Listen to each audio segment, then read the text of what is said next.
This world is broken. The science is outdated, the math is incomplete, and the people are so blinded by greed that they cannot see the way forward. Wait. You're not thinking of intervening, are you? It has to be corrected. Knowledge is not a commodity. It has been and always will be their future. Standing in the shadows is no longer an option. We have to teach them to share freely without fear of retribution. There is too much to teach for just one person. I know. We will have to recruit more people who think the right way. The people who have been shunned by the mainstream. People who have the passion in their heart for the science. How do we find all of these people then? We create an open forum to discuss ideas and build ties. We let everyone have a voice, and we never let greed dictate our path. What do we call it then? Oh, I got it. The Fringe think tank. The Fringe think tank it is then. Now let's give them back their destiny and open it up to the world. Hello everyone, my name is Nathan and welcome to the Fringe Think Tank. We have the benefactor here with us. Gerald will be joining us soon. What's going on, everybody? Hi, Nathan. Hello. We're going to be talking some dark energy today and dark matter. And do we think that dark energy is the same thing as cold energy or the ether that we're actually dealing with today? What do you think, Ben? Well, that's an interesting question. I think it's absolutely the same thing. I think that cold energy is the influx of energy that comes from the collapsing field when you have a electromagnetic field. You have that back EMF. So the way I would describe it is that there's a reason they call it cold energy. So let's just define what it is real quick. We're taking a normal circuit that's hot, and you run the hot through the positive of the circuit. Now we're taking the energy and we're pulling it through in a negative pull. So you could call it negative energy, or it's cold energy because we're taking the side of energy that comes off the negative terminal, not the positive terminal, and we're running it through the circuit. Therefore, the conditions of the circuit get cooler instead of hotter. And normally that back EMF, it interferes because it's going the opposite way, right? With the signal, unless you actually resonate it properly. And then it's just like a surfer riding a wave. Yeah, so what we're doing is we're capturing the energy into a capacitor bank, a battery, something to pull it out. So if you think of the circuit, you always have the positive that comes in, heats everything up, and turns on everything, right? Well, cold electricity works the same way, except for it's a massively high voltage with a very low amperage. So the amperage is where you get your heat because it goes so close to your wire itself. So if I took this right here and I told you this was the wire, then my amperage would be here, but my voltage would be out here. So what does that do? Well, the further away from the actual wire it is, the colder it is. That's why it's called cold energy. It's also why it's negative energy, because now we're pulling the voltage side and we're not pulling the amperage side. Traditional battery, we're all knowing we're pulling amps out of it. The more amps, the more heat, the more that we see systems run. That's why it's explosion. The negative side would be implosion because you're pulling the energy into it or away from the heat. So now, right, we're dealing with the potential rather than if you're dealing with the current that's going to increase the resistance and the heat. Absolutely. So when it comes to space and stuff, here's what people know that's there, but they forget as soon as they start talking about energy. It's cold. When there's no planets to heat it up, there's no sun, there's no field around it, then what happens? It gets even colder. So things start moving at a slower speed out there, and the energy itself is not producing hot energy. So it changes the energy itself and how it works. So when we start talking about dark energy, that's all it is. It's the cold side of energy. And one of the reasons most people don't understand this is because physics only deals in the hot side of energy. They don't deal in the cold side of energy. They don't even recognize it. So if you ask somebody in physics, hey, what's cold energy? What's negative energy? What's dark energy? What's the ether? They have no clue because they don't deal in the correct side of energy as well as the other one. Now, take both. There's a balance there, but you're going to have to pull from the cold side in order to understand it. Right. Conventional science just sees it as a nuisance that gets in the way of your signal, and you just need to ground it out. Yeah. Well, they just don't understand why it's there. They don't want to study. Yeah, they think of it as just conventional. When you look at it a little closer, like you said, it's mostly potential, and that's why it's cold. Yep. So they always try to throw out conservation of energy, and it can't work that way. Well, conservation of energy is a closed circuit. Out in space, it's an open circuit. And when you're creating an electromagnetic field and then collapsing it, you're tapping into that open circuit. You know, you're creating a pathway to that open circuit. Right. So now what you're doing is you're actually pulling in more energy into it based on your field and how it runs. So now that you're pulling the energy into it, the energy itself multiplies. So where before you couldn't do anything with it, it doesn't destroy itself. It only moves between one thing to another. Well, that's perfect for hot energy in a perfect system until you have hysteresis, which pulls it out. And then they say, well, that's just the motion being created and expended, but it's still there. The difference in cold energy is it's pulling in the surrounding energy around it into the center of it, which makes it amplify the total amount. So all the energy is being pulled into it. Now you're getting a higher value out of it. So the conservation of energy is absolutely the worst thing you can use here, because then it doesn't apply necessarily to negative energy the same way it applies to hot energy. Absolutely. Absolutely. Oh, we have Gerald here. That Gerald showed up. What's up, Gerald? Hey, Gerald. Probably just getting set up. Can you hear me? Yeah, we can hear you. Yep. Awesome. You're not. What's that? Go ahead. Talking cold energy, Gerald. We're talking, is dark energy cold energy? Well, that's really debatable, but I'll say this. The physics community tried to apply that name to cold energy, but what's cold energy? All cold energy is the ether, scalar energy, the quantum vacuum. It's just a bunch of different names, all for the same thing. So you could call it dark energy for the physics community to understand what we're talking about. But basically, that's all cold energy is being able to manipulate and charge separate the energy you're working with through the ether or through dark energy.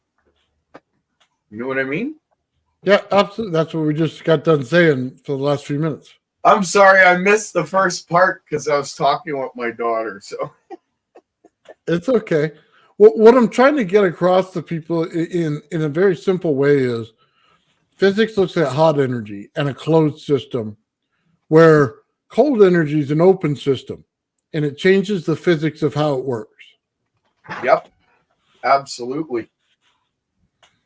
So what I was saying earlier is you're pulling in extra energy from other places with the cold energy. So anything that's in the room is available to use because it's rotating through the system and making it colder. And when you make a connection to that 0 point energy, and then you just ground it out, you're closing the circuit again, you know? Well, you're moving the heat or you're moving the cold, depending on what system you're using to do it. But you're closing yourself off from the 0 point energy that was created. Yeah. When you're moving the temperature? No, when you ground out all that back EMF. So you have all that potential, and then it's just being grounded out, so you're closing it again. Yes and no. You got to see the... Yeah, like I was saying, it depends on the system you're using. Like the system I'm using, I can ground out one side of it, still just like fill my cup, pour it out, fill my cup, pour it out. And I can do that forever while my secondary is grounded and my primary is creating the dipole. So some systems work like that and others work more like a Tesla coil, where the scalar concentrates in the center of the open core of the Tesla coil itself, which allows the manipulation of temperature, because that's where your charge separation is. Charge separation is the key to all of this. That's why. Go ahead. Go ahead. Finish. Well, I was just going to say that's why I said the rodent coil has its purpose, and I know it plays with a tiny bit of scalar, but it's not what I think you're looking for. So But there's an update on that. Technically, Right. The coils that we're trying to recreate, I found out recently, they're not actually rodent coils. What they are so a rodent coil or a ABHA coil does not follow the phi ratio, but Nope. the PoE coil does, supposedly. And this is the new theory that we were just discussing, Michael and I. Going forward, making these coils, we might want to stick with more of a phi ratio from the inner to outer diameter or something like that. Because what we see in the information that I dug up from First Stop Energy specs, their inner to outer diameters were a lot. There was a bigger difference than what we have now. So I have like a 3 to 6 inner to outer diameter. Theirs was like a 1 inch inner to 5 inch outer diameter. So it was a lot bigger difference there. Yeah, so that really makes that your open core diameter in comparison to your outer core, it's essential in what we're. Well, my theory was closing that inner diameter more would condense the magnetic field's 0 point. See, the thing with the rodent coil, or the way that your system is, and I'm not dissing on it at all, Ben, but your system has multiple strands all tied together, and they're wound around a circular form. So what does that mean? Well, all your plasma buildup, all your excess in between each line of copper that's on that one line is all now compressed, and it only comes out that one line. So you're not getting like a whole bunch of constructive interference. You are getting it, and you are getting extra because that line is starting to expand it a bit.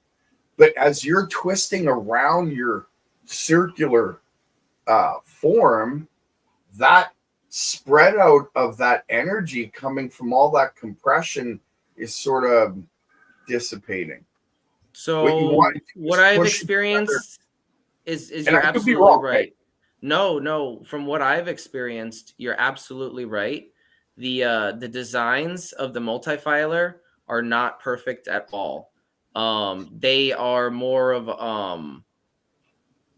some of them are more proof of concepts, really. But at the end of the day, you're absolutely right in the sense that there are lots of imperfections, and it isn't the ideal. It isn't the ideal winding, right? There's a purpose for the rodent coil, though. There is. Okay, so I won't say what it is here because that's not what we're talking about. But I'll get into it with you later, Ben, and it might twist your brain because I believe there's a purpose for it that's not what people are expecting. Go ahead. So we're talking about cold energy. Okay, as much as I want to discuss the rodent coil later, what I was going to say was Ben earlier was talking about you're going to ground out the energy, right? So what it is in a hot system, when you ground it out, then you're using the law of conservation of energy. So what you're doing is you're putting a hot side into ground, you're dissipating it through the ground as heat. That's what's going on here. In a cold system, you're pulling the energy from the ground and you're adding 20% energy at minimum to your system because of the cold energy. That's the difference. Yeah, in some of the systems, the ground can actually be like the air, right? It's a sink, No, right? So it's like a heat sink, cold sink. Once you start playing with temperatures, you can take the temperature out of something and use it as a voltage potential. And then that voltage potential going from a high potential to a low potential gives you all the current you want. Tesla did it all day long. He knew it, right? So you can pull anywhere, at least I've found, anywhere between 15 and 30% out of the ground extra. Because I know that you can increase the efficiency of some systems theoretically from what I'm reading just by using a proper ground. That's what Michael wants to do. He wants to get 2 grounds and to get 2 rods into the Yeah. I found a guy doing 3. Interesting. Made me think. So I'm going to play with that a little.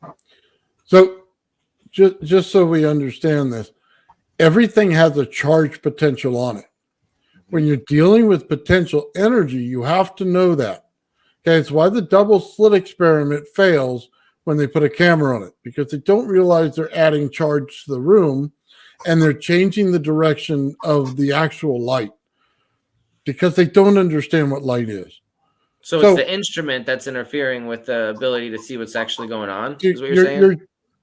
You basically, if I turn something on there and I have any kind of heat coming off of it, I'll immediately change the charge on the surface next to it. Yep. And just by the very flow of it. And if I change the charge potential on the table, I also change the direction it goes.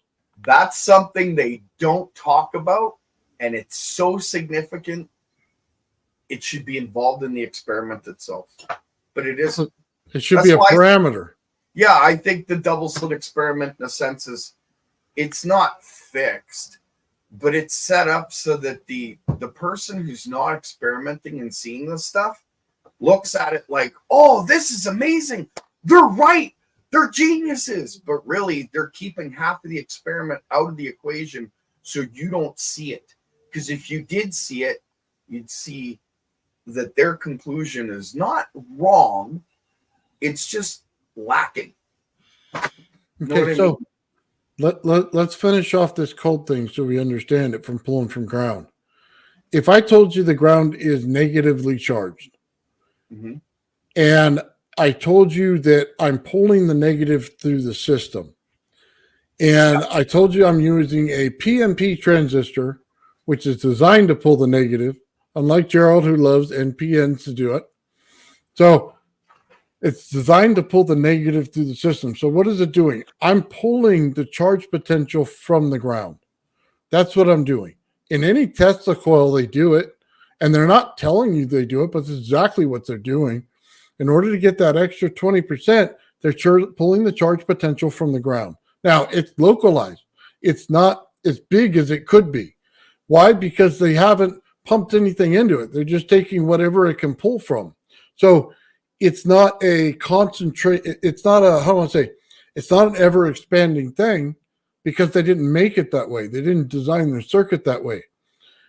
They have a very localized area where it pulls it from. Now, it could be clean energy. It could be dirty energy. It depends on if you ran the spike into the ground by yourself and put your wire onto it, or if you use the ground from your wall. The wall one will be dirty because of all the different frequencies going through it. Yep. Because once they get to 60 hertz, they don't care. The one from the ground will be more of the earth, and I can pull more out of the earth than I can out of a ground from a wall because they don't have destructive interference. Yeah, I get that too. I can actually pick up like half a volt from if I'm using a power supply, it'll show up half a volt on the meter, just the ground. But if I use the pipe that goes underneath my house, I'm getting a volt and a half before I even start anything. So, yeah. And I think it has a lot to do with the temperature differential. When you're causing charge separation and you're controlling where your temperature is going to be, whether it's in the circuit, the pickup, or the ground, you literally can define how much energy you're getting. You just move the energy, you move the temperature around, and you use that temperature differential to turn into a potential difference and then you manipulate that to ground and collect your current. Yep. I thought I it's- was reading about someone using plasma as a ground. Does that make sense? No. Yeah, you could. I don't. But I don't Plasma's know. a waste of energy. Yeah. Hmm. It's You got- I was just wondering, the excited gas or whatever, plasma state. Well, to create plasma's what, 1500 volts or more? That's what they say, something like that. I could be wrong on my numbers, but I it's think like it depends on the gas, right? Yeah, that's the thing. You're exciting gas, right? Well, if you use cold electricity, at least that's what we can call it, or dark energy, or the quantum vacuum, you're basically creating a plasma that you can't see. It's beyond our eyes to even see it. I think I'm going to give a shout out to Jeremiah Pop because him and I discussed this previous. And I think cobalt blue glass, as he was saying. Is that will one show video I this. think I've seen? Yeah, I think it he will was. show this Yeah. type of plasma, right? Because of the spectrum that it's at. But that's the kind of plasma you want to use because it's a subtle electricity. It allows you to build. It allows you to take your cup and scoop it out and then use it and then scoop it out. To close the loop and force all that energy into your system, let's say you want 10 kilowatts or this, that, and the other, there are other factors that come involved that you don't want to play with. That's why, like Mike Faraday research was saying, use more than 12 volts. Don't be a wuss. Well, there's reasons why this system that I use can't go over like 18 volts because it's a little dangerous. Yeah, I knew it. Yeah.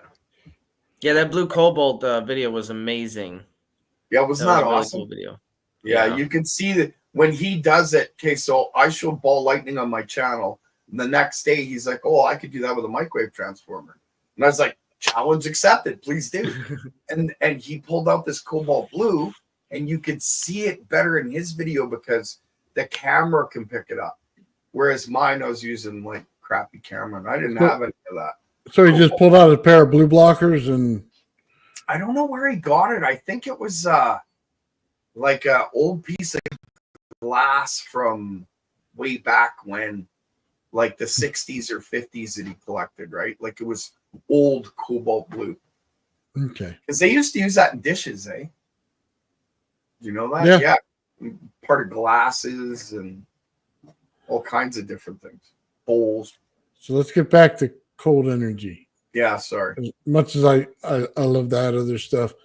But But I wonder if cobalt blue glass would be able to allow us to see that kind of cold energy. Anyway, go on. I didn't mean to cut you off. if there's a UFO flying using cold energy, it'd absolutely show it. I want a pair of glasses that are cobalt blue now. What the heck is that sound? Oh, I don't know. Are you hearing banging? yeah. Sorry, my daughter's making fettuccine Alfredo from scratch. Oh, Oh, She's like a red letter fettuccine. chef sort of thing. So nice. She's whooping on it. That's neat. yeah, that's what you hear. So if I hear banging, I'll try and hit the mute. So here's the thing. I'll always ask the question. They say a proton, right? Or they say that light has mass to it. And so let me ask you, why is light gone when it goes through the solar system then? Because light does not appear in the solar system. You say, okay, well, I'm looking at the sun. There's light there, right? Mm-hmm. Turn your camera 90 degrees to the right. There's no light. Okay. There's no light shooting across that sky. Okay. It's just not doing it. So But what is it? You answered your question though. Well, I know I did, but I'm going to answer it further. The only reason that you see it is because the cold energy in that area is hitting the hot energy in that area, which is known as the magnetic field of that area, which actually produces the light. It's a use of energy. But still allows a channel of energy to flow from the sun to the earth in what the scientific community call a chirality movement, which is basically a spiral. Why? Because you can't have a straight line of heat or cold from the sun to the earth, because as that energy is getting pulled out, it gets cold. So it starts to turn, and then it starts to build up energy again, starts to come back to its straight line. The cold sucks the energy out, and then it starts to waver off again, and eventually just starts spiraling. Physics, right?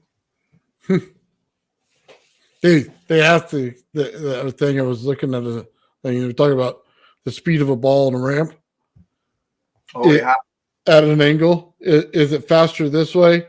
And then the guy proposed that it had a dip in it, right? So I can't get my fingers to it, but at the very end it dipped and a little bit up. Okay. And that was be the fastest. Well, I don't think entirely it's fastest at all. Rotation in it gives the speed. Because just like a bank on a river, it pulls the energy in and then explodes it out. So you're going to get an explosion in the last few inches of it that's going to surpass the speed of the line. Yeah, it's kind of like a build up and release. Back to Schauberger when you think about how it works. So anyway, get back to a little bit of cold energy again. So I was trying to say the physics doesn't understand. There's hot energy and there's cold energy, and they're only exploring the hot energy in physics. So, you know what I mean? You want to talk about all the physics things they do? We're talking about the hot side of energy. If I ask anybody in physics, what's cold energy? What's negative energy? What's the dark energy? What's the ether energy? They have no idea what I'm talking about because they don't study it. No, they don't. Either that or they're not allowed to study it. Remember, it's academia that's broken, not the people that are in academia. There's a lot of smart people out there, but the system is so broken that it's like you have to be funded to get your whatever you're doing out, and you have to write so many papers, and then once you become a PhD, you could define what projects you want to work on. But if you step out of line and don't do the projects they want, you ain't getting a penny. No, I understand that. But at some point, you got to say, if you have the yin, where's the yang? Oh, okay? Hey, I'm with you, man. If you got the balls, you should be out there going, hey, look, this is how it works. I don't care about the community. I don't care about my paper, the reputation. This is the truth. There's not a lot of people out there in the physics community, unfortunately, don't take offense to this, that have balls enough to do that. Because you got to stick it all out, man. You got to put it on the line. You got to be aware that there are going to be people out there that are going to not believe you, ridicule you, call you this, that, and the other. So not a lot of people want to do that. But the thing is, my whole life, I don't care. In order for their equations to work, you have to have the opposite side of it. Yes. You cannot work in the positive side only. You have to work in the negative side in order to truly understand what physics are, or else you lose most of it. Did you see the fix on the circuit? The new video? Yes, I did. Okay. I love your comment, by the way. I knew we were doing a live, and that's why I gave just very little in it. Okay. But what you're talking about right now, about cold energy, that circuit allows you to control the heat. It allows you to control the cold energy coming into the system by controlling the heat. How? Because I take an NPN and I pull the power through the coil, and I use the positive energy or the heat energy on the back end of the circuit, all that cold energy is going into the coil, and all the heat's going from the circuit to the load. So the charge separation that happens in the center of the coil starts from cold. And both of those systems, in the temperature differential, the voltage potential difference, all that comes together. But in that circuit you have, you get very little heat, which you probably have seen. Yeah, the transistors run cold. Honestly, I've had they're so cold almost that it almost burns my finger, depending on the load, how much watts the load is, and what I'm doing with the coil. Like if I have pickup coils on the outside of the big coil, and then I'm pulling a load out of the circuit, the transistors will get super cold, the coil will stay cold, and the pickup coils around the coil, you can see on the infrared camera, are a little warm, but not hot. They're not, you can't feel the warmth, but you can see it in the camera. But you can individually turn those on and off and direct change in your entire coil by doing that. Yes. Well, what's funny is, go ahead. Okay, so when it's in a certain things I don't talk about, okay, but when it's in a certain mode, I could, okay, so we'll do it like this. In a thought experiment, if it could float, of course, if, and it was levitating, and those coils are sitting around it, I can pull energy out of one of those pickup coils, and it would squeeze the back end of the energy and push it forward. Or I could put energy into one of those pickup coils, and it would pull it the other way. So the control of what direction it would go, if it could float, would be controlled by those pickup coils. So there's 12 points of direction that it could be. Well, Okay. 14 if you include vertical up and down. Go ahead. All right, Gerald. I got two things for you real quick. Number one, my Tesla coil runs in negative energy. You probably already know that. It's a PNP, so I'm pulling the negative side to the circuit, not the positive side. So it would explain this phenomenon that I have. Okay, it would explain yours as well. So let me explain it. Okay. Okay. We're telling you heat in the circuit changes it, right? And we're telling you that it's cold that we're running for the circuit. I'm telling you that I'm putting negative into the ground. So I'm pulling the negative side, which I'm pulling cold energy in. Okay? There's no disillusion of any fact there. That's exactly what I'm doing. What I'm not telling you is when I add a little heat, I have now just changed the charge from positive or negative and flipped it. So by adding the little bit of heat, okay, now I have a charge difference. Now, just think about it this way. If I lower the temperature of something that's isolated, and then I add a little bit of heat to it, everything rises in heat. So as I add the little bit of heat and I add the charge difference, I'm working well with inside the Earth itself and how it's maneuvering itself to pop it up. Mm-hmm. That's how it's done. That's the trick. So if you don't understand heat and cold in your system, you don't understand the charge and why it changes between positive and negative in that temperature, getting it to go up in a bubble is almost impossible. So if I'm putting in a bubble and I'm telling you I'm running it cold, then I'm telling you I'm flipping the positive and negative with the heat, means that I'm putting a direction to where I want to go. Please understand that. If you want to understand how to make anti-gravity, you must understand how gravity works. Gravity is pulling down. It's pulling a negative onto the ground. You can feel it when you pull it through your Tesla coil as the negative. So it's pulling into the circuit that way. As you create a flying device, a capacitor, you're now pulling it into it and storing all of that cold energy in the capacitor. Now, all I need is a charge differential to move it. And then when I create the charge differential, I create a little bit of heat, and it'll rise to the heat. Yeah. That's it. Okay, but that's how it works in a Tesla coil, right? Now, it does work that way in my coil, but there's some things that can be manipulated a little bit differently. Well, because you have more angles of manipulation. Thank you. Yeah, it's no different. I'm not saying you've done any different. You pulled a key out of a picture that like I said, have asked for 10 years the answer to, and you were the only one that had it.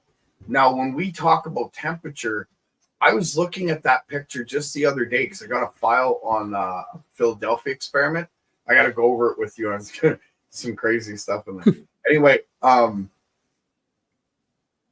so that picture is in that file, and I know it was a picture that Tesla manipulated, and he was the one that put the sparks, the lightning on it and everything. But the pole that I seen that comes down the center of his Tesla coil, his Tesla coil at the bottom's open. Like what we went over in your live, I think he understood exactly what it was you're talking about. And he was using that in the end, right? Mm-hmm. So yeah, you're right. It matters. Everybody runs their Tesla coil on a table over the bottom. Why? My coils don't have a bottom. They don't have an open, they're not sealed. There's a reason for that. Well, okay, so let me explain the Tesla coil a little more because people think they're just a sparkler.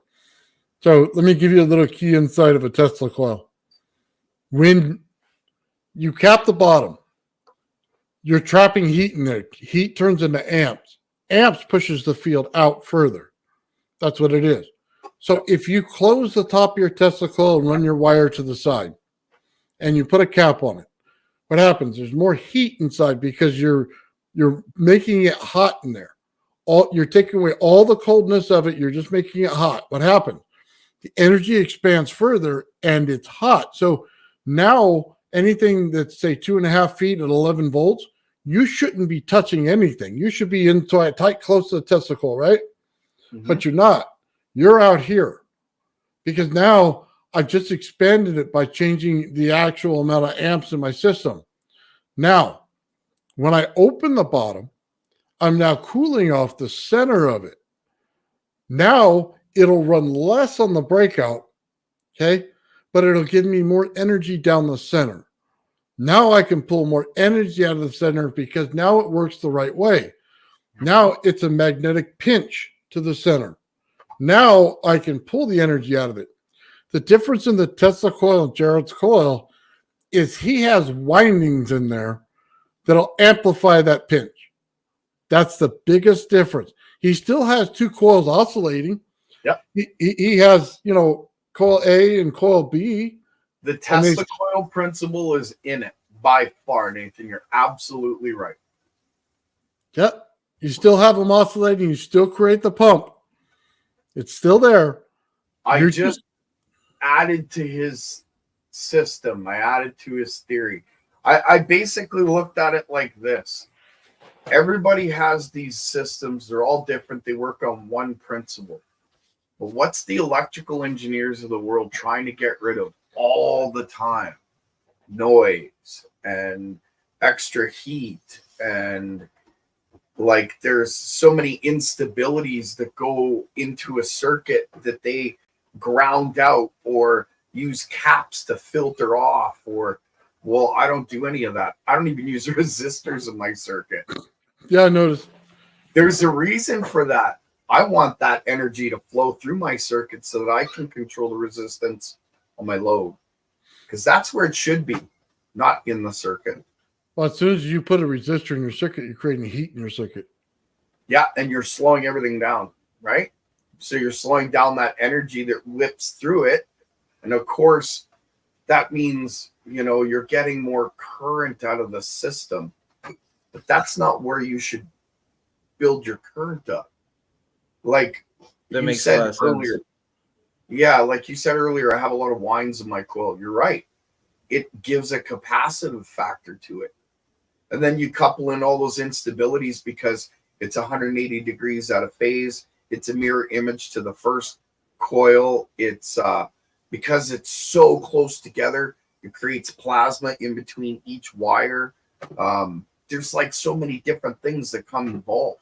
And the fields that it creates, they overlap, They push together, they compress, they release, creates a pinch. There's so many different things that come involved. There's like, we're at the point now where pyroelectricity is coming into play.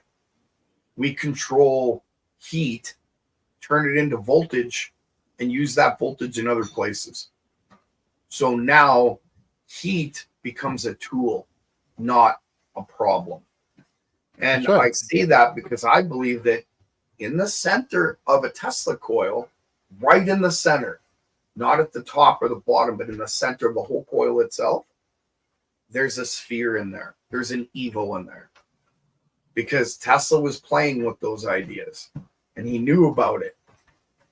That's also what I believe is in a certain configuration in the center of my coil is an evil. It's a controlled evil.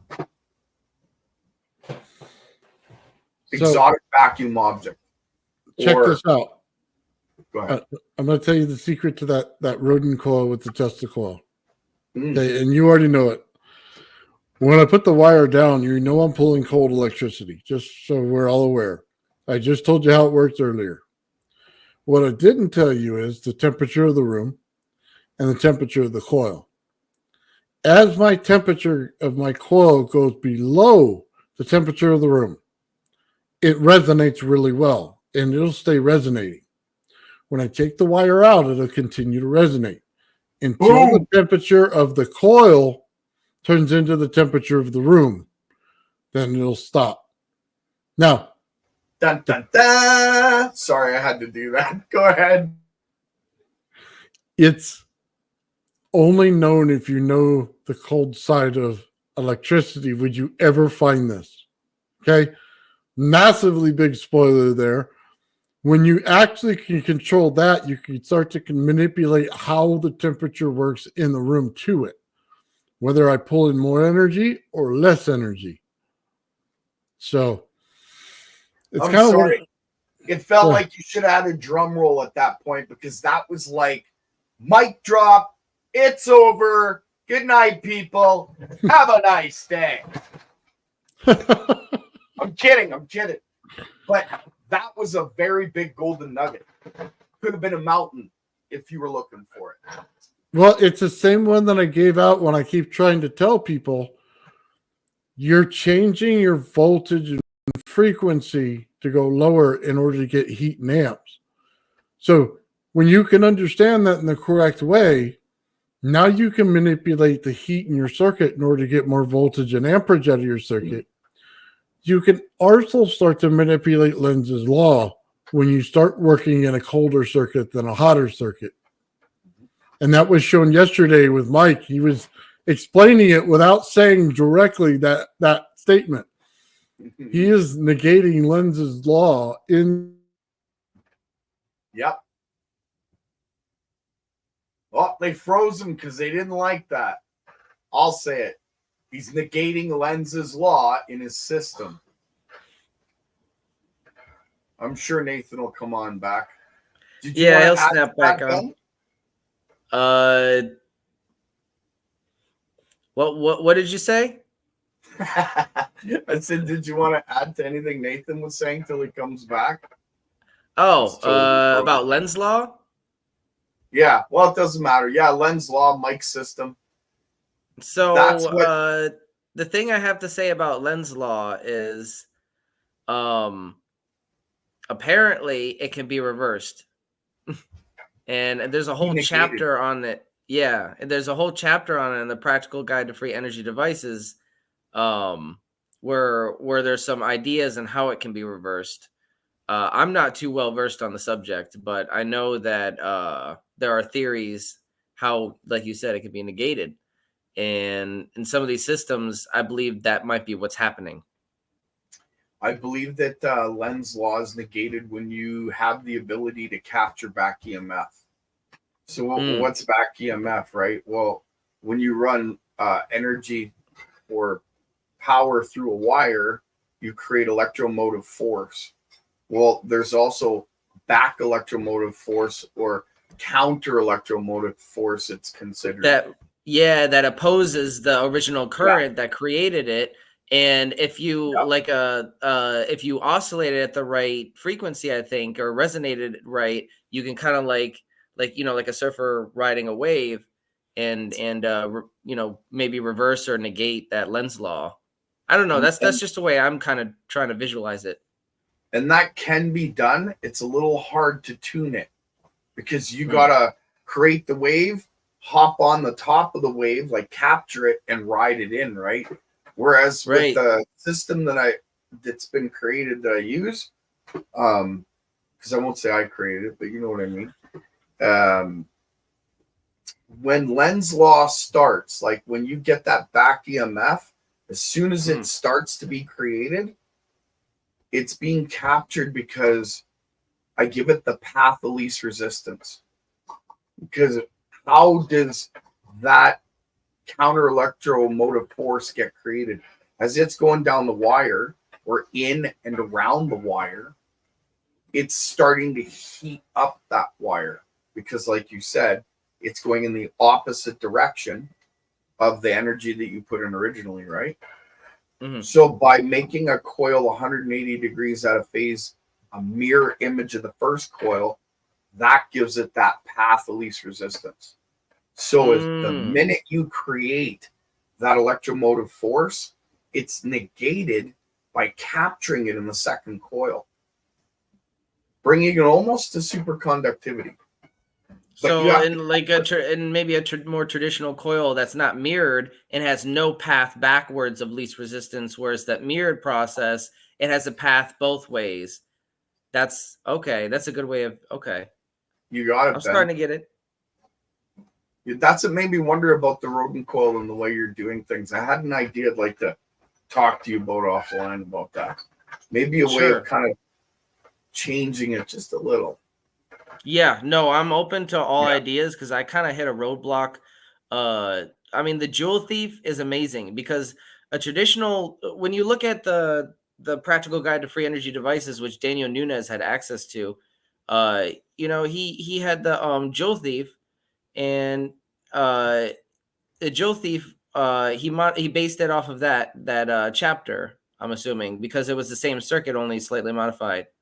So Yeah. I mean, but the thing is, the original circuit only supposed to get two times voltage out. This is getting 10 times voltage out, and that's what it said specifically in the chapter. So it's just weird. Oh, here he is. 2 times voltage out.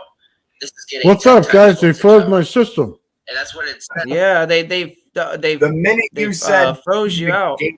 Lenz law, yeah, and we were we were trying to figure out what was going on.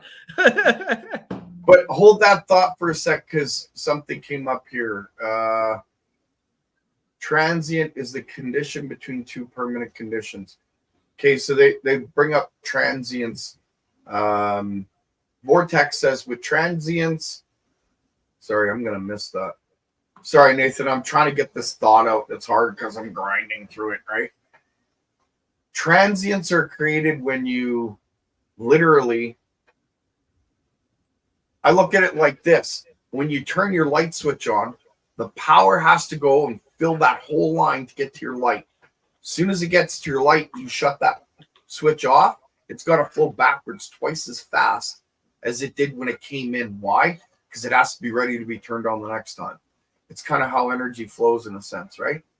So if you're doing that really fast, you're creating transients in a coil of wire, or partially. Okay, sorry about that.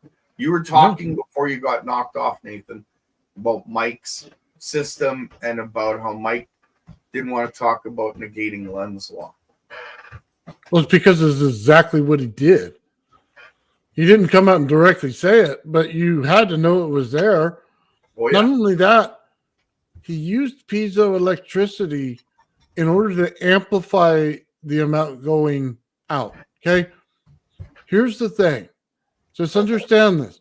I have it on my oscilloscope and I've already done it several times.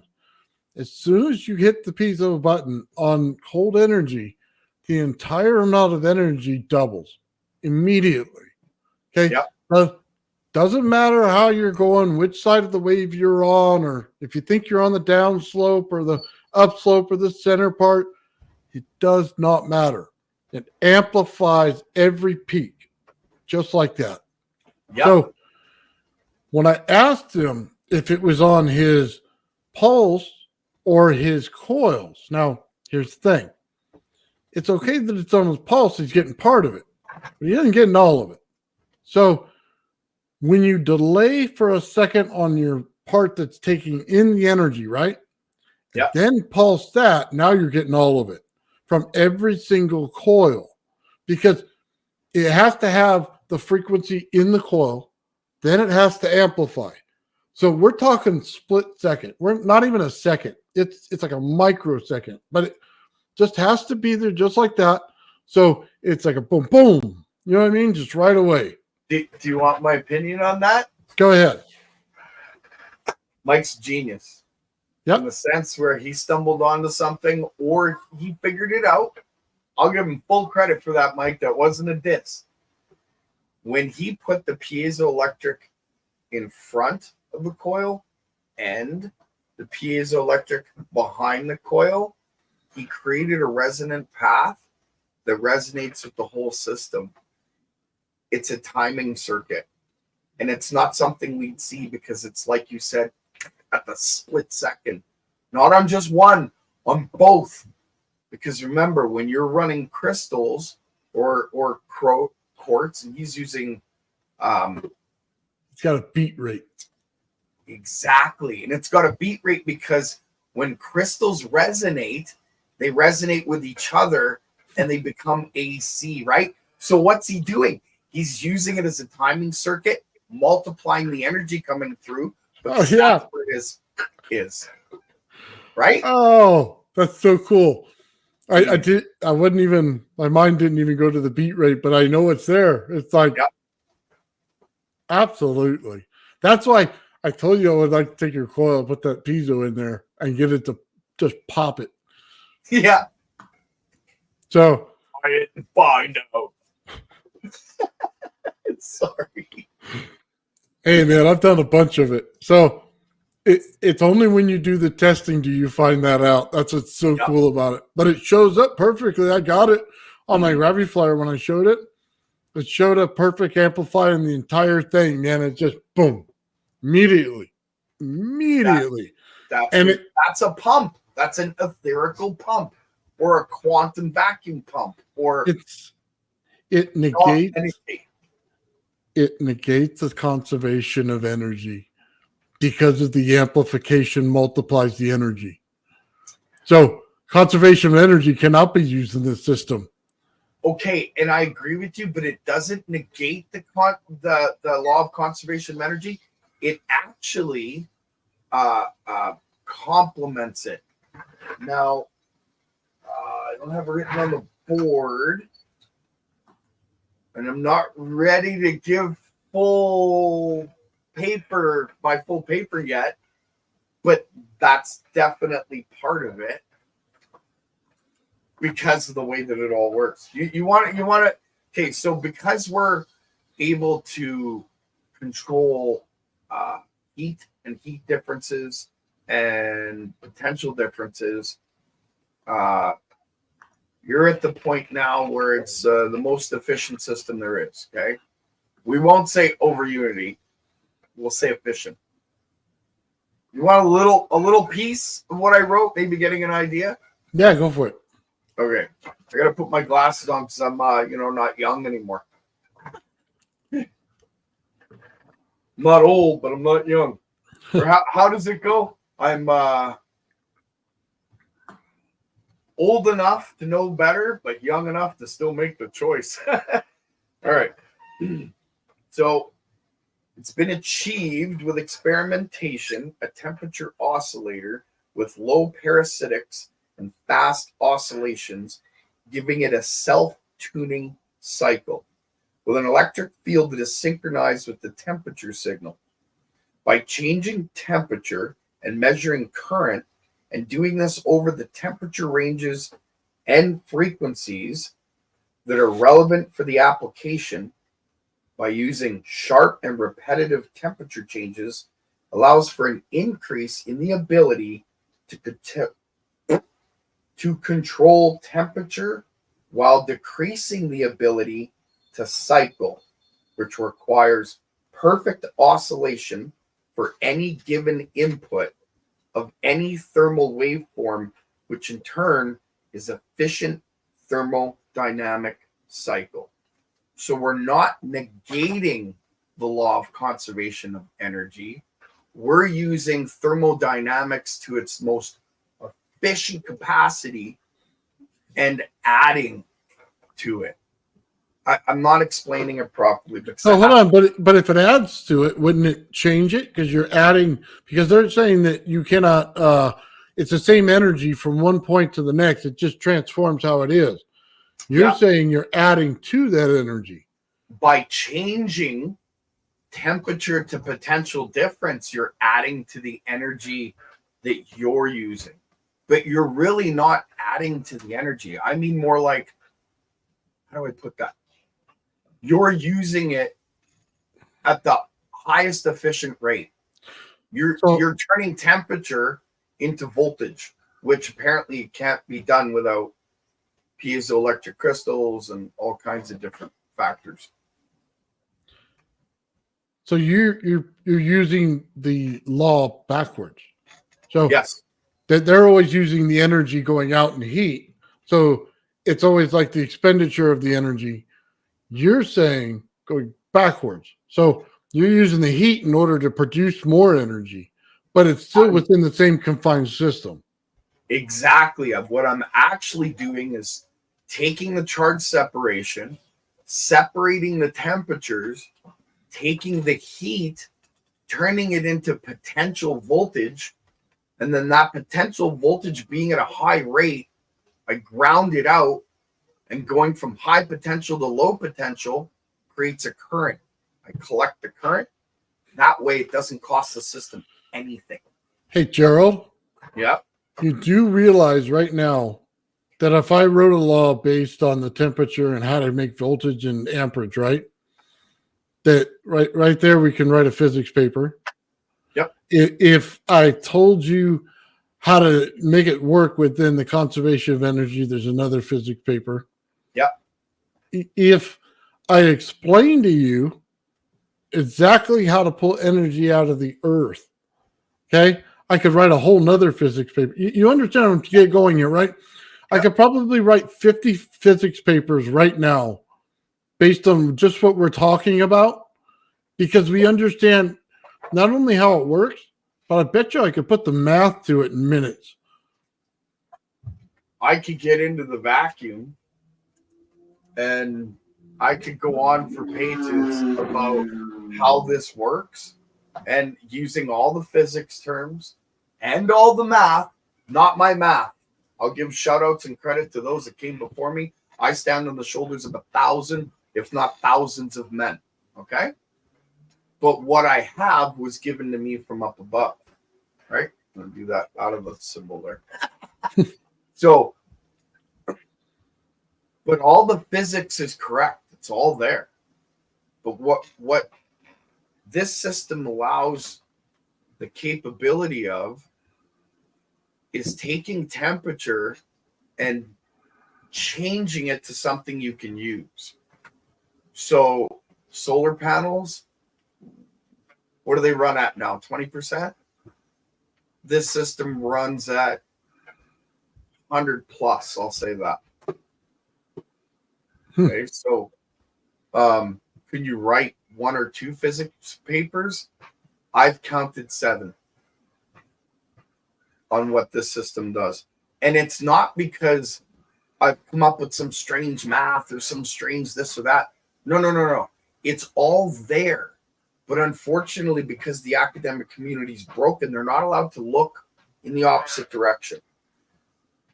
How does electricity flow, right? Magnetism and electricity, or static, whatever you want to call it, right? So it's 90 degrees out of phase. Well, I believe that the academic community, academia, those at the top, the ones that won't let go, I believe that they've become 90 degrees out of phase. So why don't we do this? Why don't we just get together and write the negative side of energy or the cold side of energy and explain the whole phenomena and then publish it on our own.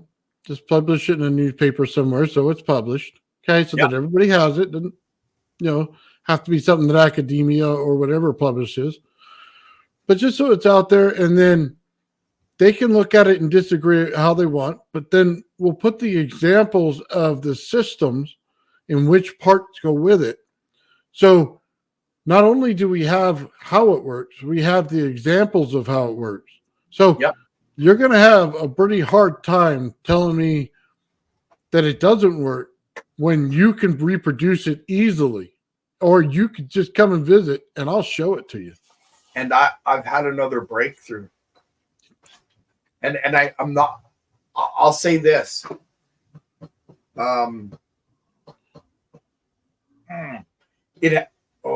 Solid state. Okay. Solid state energy is out there and absolutely will write the papers. I'm with you on it, Nathan. 100%. We'll do it. We'll go offline. We'll do it. We'll get her done.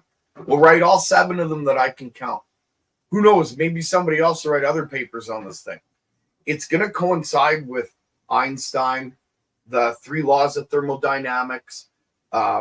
It's going to blow your mind when I give you what I've written and we talk about it, how much it's like 7 or 8 different theories that all these different physicists have, and they all come together. Not all of them is right, but there's a piece out of every one of them.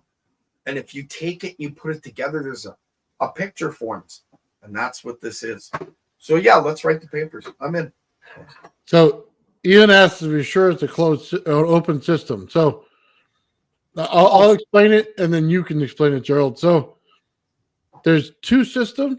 There's a closed system, and then there's an open system. And the closed system doesn't have to be a closed system, and it depends on ground. If you put in the ground to it, it's an open system. If you put no ground into it, it could be a closed system. However, the secondary system runs when the primary system operates. The secondary system pulls in the energy through the flow of the temperature. So I guess you could say it would be 3 separate ways you could do it, and that's the system. So your primary 4, what's the 4th, Gerald? Go ahead. I'm not going to tell them. We'll leave that for the near future because I don't want to step on anybody's toes. There's some people out there that are doing amazing work in battery tech, and I've kept some stuff to myself.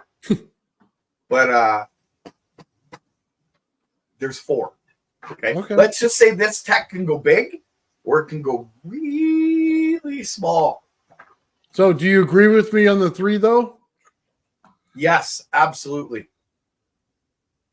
Absolutely. Yeah. I'll tell you offline about the 4th.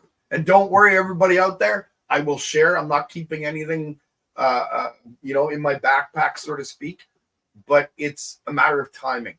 I share when the time's right because it's like, I don't know. If I teach you how water flows and you've never seen water, I'm just pissing in the wind, pardon my expression, right? So it's kind of that's how I do things. I apologize if I'm doing it wrong, but we're going to have to get Ben's system to pull a cold energy on it, and it's going to show it. Go offline to talk about Ben's system. I have an idea that might, Yeah, I think I'm really gonna need your guys' help on this to really unlock the secrets of this coil, or any coil for that matter. I pulled that.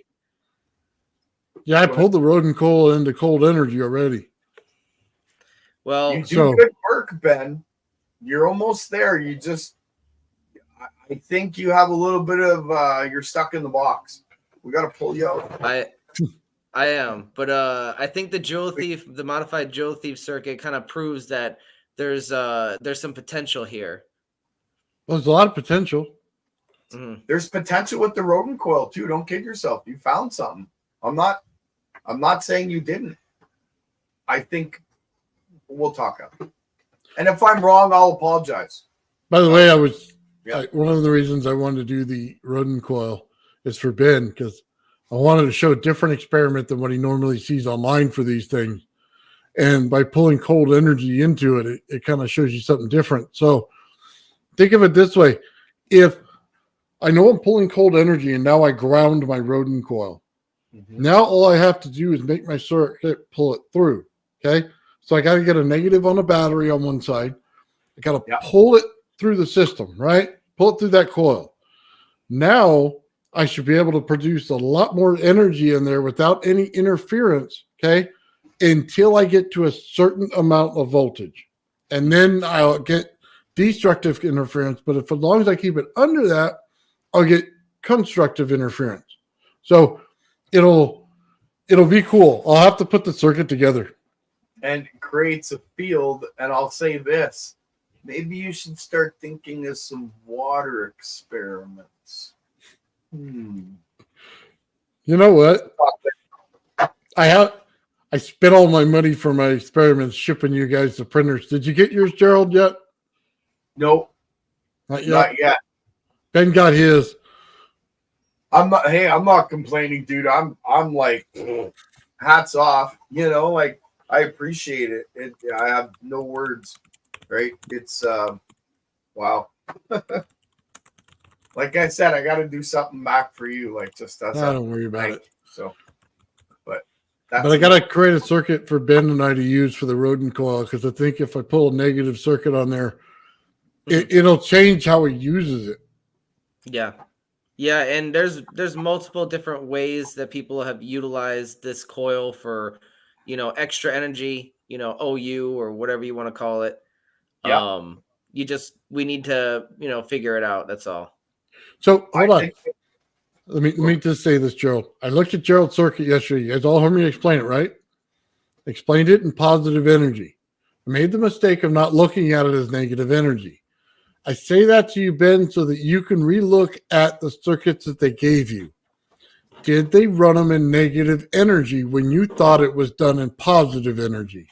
And that would be where they may be pulling, they're not pulling the wool over your eyes, but they're not telling you everything that's in the kitchen, if you know what I'm saying. Because they can't. Yeah, no, there was trouble, there was a recent discovery that I made on their Facebook, and it specifically said in a very calculated PR response, because somebody asked, is this about the advanced version 3 coil? Is this the one that gets a COP greater than 3? Somebody obviously been following their research, and then a very calculated PR type response. They said, we are not marketing OU at this time. Please stand by for further testing or something. So it was very, and it was at the end, it was in near 2021 or 2022 of their, Facebook posts. So it was very weird. You want a suggestion? Go for it. I think that the rodent coil creates fields. Because it creates fields, they've always showed people working in positive on your coil, because from the positive end of your circuit, because they want it to heat up. They don't want you finding out that if you run it in a negative cycle, then your field expands twice as much, and there's other things that you can do with it. No. Yeah. Well, like wireless energy, for instance. I used one wire energy. It wasn't even connected to my Tesla coil to get cold energy in it. A rodent coil, it mimics the same flow of energy around the top of a toroid at the top of a Tesla coil, right? So if you use the Tesla coil to run your voltage high and then ran it through, I don't know, just saying. Haven't I been telling you from the beginning the rodent coil is just energy, like the site of energy, like how it flows in it? You got it. You knew it right from the start, man. It's a toroidal field. It's showing you what it's supposed to look like. And that's why they built it that way. It's like a gag onto itself. They literally took the field and what it looks like and built a coil to show it. Yep, I believe so. And I think that they kept that out of the mix. They didn't want anyone to know that you got to run negative electricity through it, not positive. Which makes you wonder, okay? Right? When you get the time dilation, is it there because one field is moving in one direction while one field is moving in the opposite direction? Yes. And they're overlapping each other as they go. Yes. You can't have time dilation without it, because when they overlap, that's like your intermittent field in between that allows the electrons, protons, gravitons, call it whatever you want, to go from the outer field through that little zone and into the field that you're in, which is a different time or different frequency than outside. Because remember, it's like creating a bubble, like time dilation, a huge bubble, would be like sitting inside of a Tesla coil. You're in one field and the other field's on the outside. Oh, I had something. So I don't know that this is plausible, but it could be in a certain way. Yeah. If we look at the way that we're looking at the Earth, right? And it's north and south right now. Yeah. If you have time dilation going on, the speed in which that would occur would be almost nil to us. In one lifetime, we would not be able to see any movement. But in 20,000 years, the first coil stops and the second coil turns on. Therefore, you could flip your pole immediately every 20,000 years if time dilation was in the factor, right? Because your pump is working in one direction right now. You flip it, it'll turn into the other direction. And only with time dilation does that even make any sense whatsoever, which would tell you it is not planet X coming. It's simply the planet doing its job. Yep. Have you ever seen, I don't even know if you could find it on YouTube anymore. There was a guy, he did like dominoes with magnets in a sense, but he had it set up. It was like a tray and he held them. And as he spun one, they all spun in succession. And it was kind of like in a loop. So it made you wonder, well, if one pole flipped in our solar system, would the others flip in succession? You know what I mean? So maybe the sun's responsible. When it flips, all the planets flip. Oh, I would believe that, yeah. I don't know. Just a thought. Yeah. That's interesting. Because then it would make it's not, I don't want to say it. It would take a lot more force than a planet in order to change the sun to flip. It would be a bigger force than that. You would need a system that's infringing upon the system. And it doesn't have to be right on top of it. It has to brush it. That's it. Interrupt the flow. It interrupts how it travels, right? Yep. So if I put a field next to a field and I keep them far away, they don't interrupt each other. But if I move them a little bit closer, just for an instance, they'll immediately affect the other one. Then I can pull them back apart. That's all it has to be. You're not wrong. Yeah, I think we're going to find out some new things about planet Earth and our solar system in the next coming years. If this tech has anything to do with how everything works, let's just say they've left some stuff out, or there's stuff they didn't know. Yeah, well, I think there's stuff that maybe they didn't know, or some stuff they put in there and got removed. I think there's a lot of stuff that gets removed out of this stuff. I agree 100%. So back to cold electricity. So cold electricity is basically dark energy. That's all it is. And do you think that cold electricity consists of ball lightning, or has any way to do with ball lightning? I think ball lightning is the catalyst between cold electricity and hot electricity contained within spin. Hold on. Now you're getting into dark mass. See, Okay. but I stayed out of that whole dark energy thing because that to me was the physics community trying to slap a name on something that we already know what it is. They just don't admit it. Well, hold on. It makes sense, though, that you go to dark mass because as soon as you go to that ball lightning, you're creating mass. Based on the energy, based on any gases or anything around it, you're pulling it in, you're creating mass. That's how you get dark mass. Dark mass will then turn into planetary forms. Some things will form in the sun, depending on how they form together. That's the answer right there. You just completed the other half of their loop there, Gerald.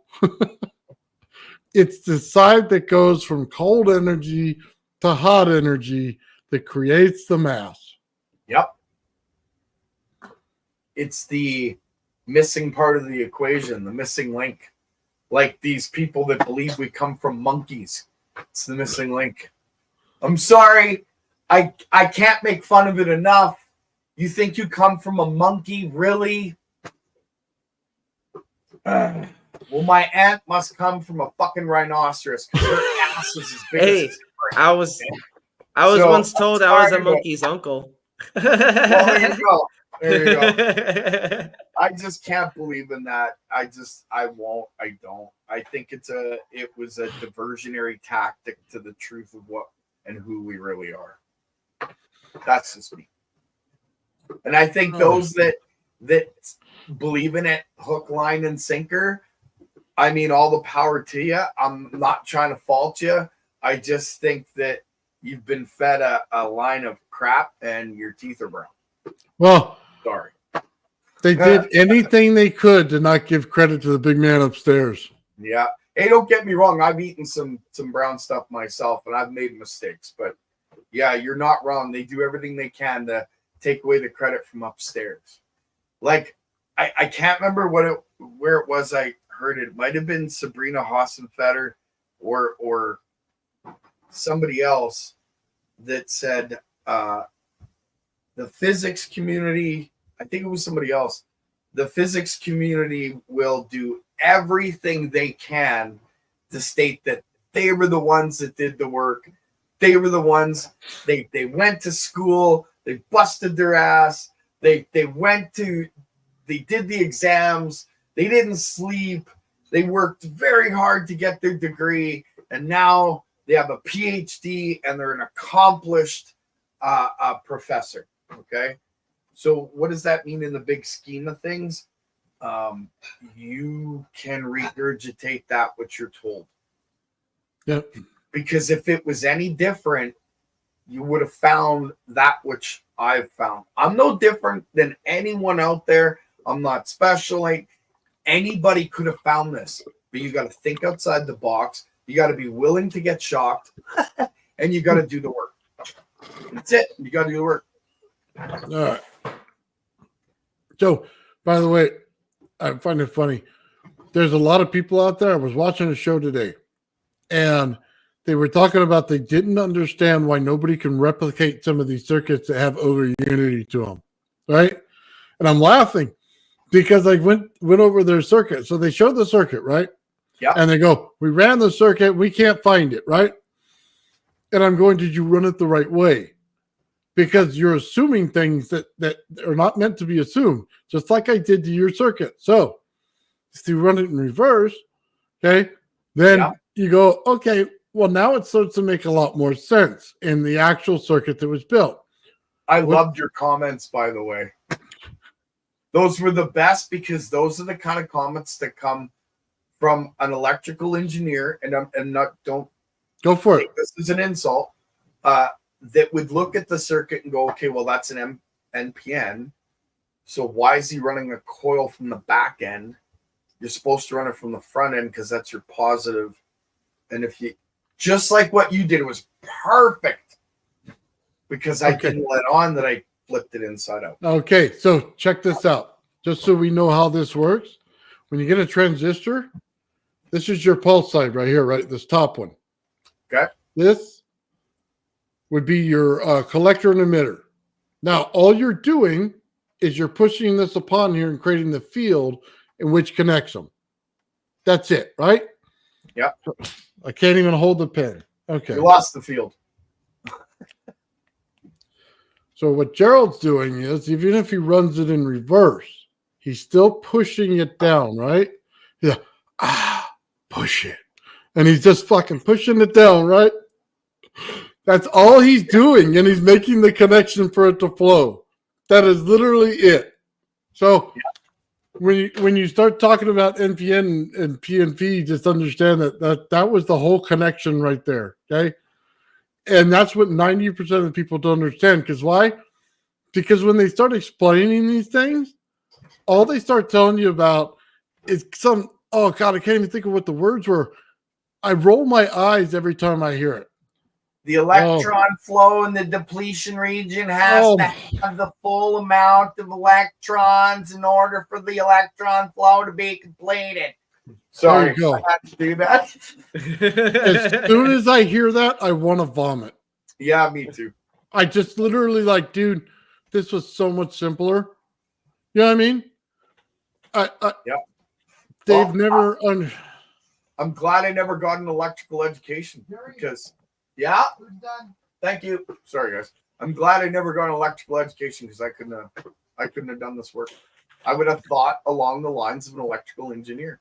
They're literally taught to get rid of this stuff. They can't have it. It's bad, you know. But if you're looking to what they're not or what they're trying not to do and do all that, you'll find this. Well, if you applied field theory, okay, just the theory of fields without electron, then a transistor makes 10 times more sense. Like I showed you with the markers, as soon as it comes down, all you're doing is you're impressing one field upon two and making all the fields flow together. That's all you're doing.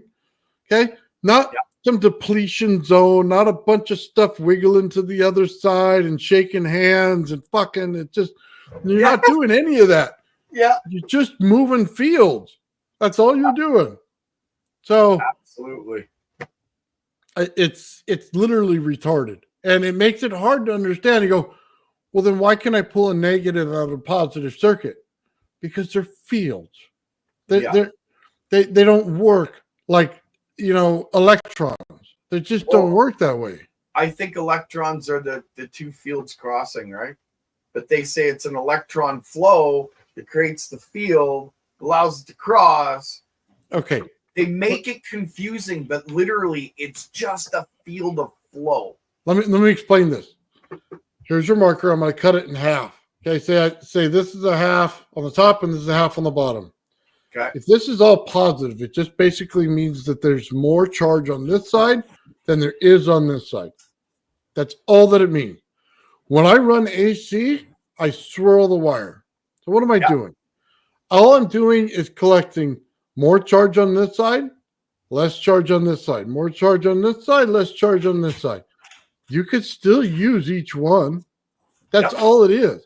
When you get into DC, there's a field here for your amps. There's a field here for voltage.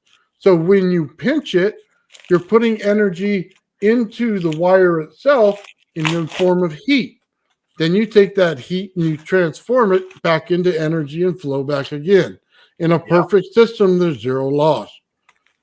It is a simple way to understand it in fields that you don't need electrons everywhere. No. I guess they're a good way of explaining things when you're making things confusing in a way. I don't know. Oh, it's confused a lot of people. Oh, big time. When I started learning that, like I got books from electrical, I got DC electric theory, I got all that. I picked it up, looked at it, and went, this is stereo instructions. Like, whoosh, give me some wire and a battery. Let's have some fun. Right? And then, of course, took off from there. Yeah. don't get me wrong, DC theory and all of that has its place. You're not going to wire a car stereo on this kind of, right? But Okay, hold on. Let me. Ben's over there making crumples. Here's why you have to know how it works that way. Okay, just understand. If I want to capture a field inside of a field, if you don't understand Steinmetz and how amps and volts work, you'll never be able to capture the field inside of a field. So when I tell you I'm using my Tesla coil field, and I'm telling you I'm using a DC high voltage field, are they much different? No, they're just not. What's different is my frequency. What's different is my amount of heat versus my amount of volts. Now, I can either take it and take the Tesla coil field right here and hold in my high voltage, or I could put the high voltage on the outside and I take my Tesla field and push it out. That's how fields interact. If you did not understand the amperage part, you wouldn't know the direction of each one. The more heat that it has in it, the field stays inside. The more voltage it has, the field stays outside. I can manipulate the voltage with the heat. Now I could take the heat and the amps and I could put it in the field and inside, and I could take that voltage field and throw it across my room. I can fill up my entire room quickly just by knowing that simple fact. That's it. Or I can sit and contain it. Sit there, contain the energy, not a problem. Now, that wasn't hard to explain. It's not hard to hear. It's hard to see it because you can't see the field, but the effects of the field you'll see everywhere. Yep, you're absolutely right. Vortex said it. Well, I missed it again. Here it is. What? I missed it. What does it say? Dark sea, dark energy, or Dirac sea, dark energy. Take your pick. Yeah, the certain individuals in the scientific community have been bringing up Dirac sea a lot. And they love to talk about how basically free energy would work. But, and I'm not saying they're describing my system, and I'm not trying to sound egotistical. Please forgive me if I do. But they're talking about my work. Not directly, but that's exactly what they're describing is needed for free energy. And I hate using that word. It's such a bastardized word. Over unity's even become that. I would have to say efficient. 100% efficient. How about that? That's probably more along the lines of being correct. Well, hold on. You said earlier most efficient system, but let me disagree with that, okay? And not in the way you said it. It has to do with the energy of the room, because they're not talking about the energy in the room. They're talking simply about the system with the original system connected. That's the system they're talking about. So in that case, I agree with you. However, the secondary system is 100% way over because it's taking the energy from the room. Okay, but when I talk about system, I mean the room is part of the system. All heat, all cold, all light, everything is part of the system. You can't have the system without it. Well, then you have to take into account time dilation as soon as you open up it to an entire room. As soon as it goes to a whole room, because you're creating a heavier field around the room, in the room that you're in. So But now, go ahead. no, it's going to say now it's going to change the time between that room and the next room.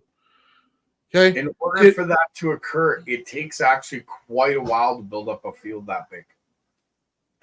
You know what I mean? So it's not like it's any one person can just do it willy-nilly. You know what I mean? They have to kind of know what they're doing, and there's certain configurations, and it takes, you can't just plug it in and flip a switch. All of a sudden your field's like, boom. No. You literally, it takes time. And what happens is your inner bubble. So your outer bubble and your inner bubble are created almost instantaneously upon turning the switch on. Then your outer bubble, as you're starting to fill the system with electricity, pulling a load, doing certain things, right? Your outer bubble starts to grow really fast and then it stops. And your inner bubble grows really, really slow. When your inner bubble reaches the same size as your outer bubble, and I'm putting this in layman's terms, something occurs. And that resonance that happens at that point when the outer bubble reaches the inner bubble gives you time dilation. But it can't happen until those two come into contact. And there's a long period in between those two build up.